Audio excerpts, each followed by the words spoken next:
2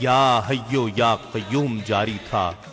حضرت نظام الدین اولیاء آپ کے وصال کی خبر سن کر دہلی سے اجودھن پہنچے اور ایک چھوٹا سا مقبرہ تعمیر کیا۔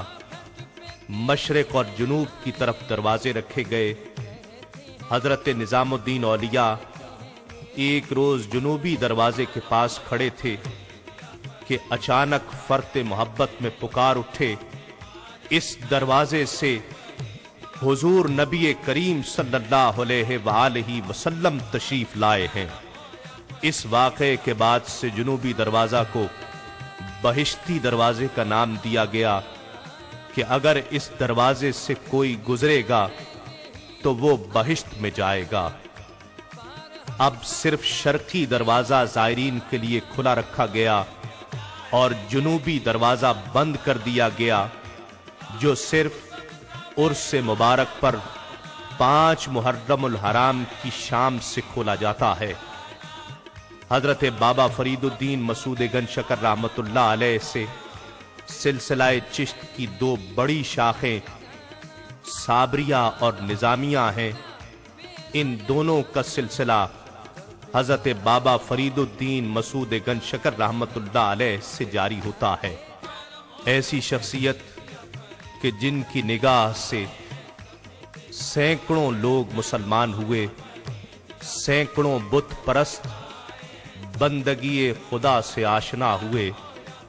یقیناً ایسی ہی شخصیات کے لیے علامہ اقبال نے فرمایا تھا، ہزاروں سال نرگس اپنی بے نوری پہ روتی ہے، بڑی مشکل سے ہوتا ہے چمن میں دیدہ ور پیدا۔ اللہ رب العزت ہم سب کو حضرت بابا فرید الدین مسعود گنج شکر رحمت اللہ علیہ کے نقش قدم پر چلنے کی توفیق عطا فرمائے۔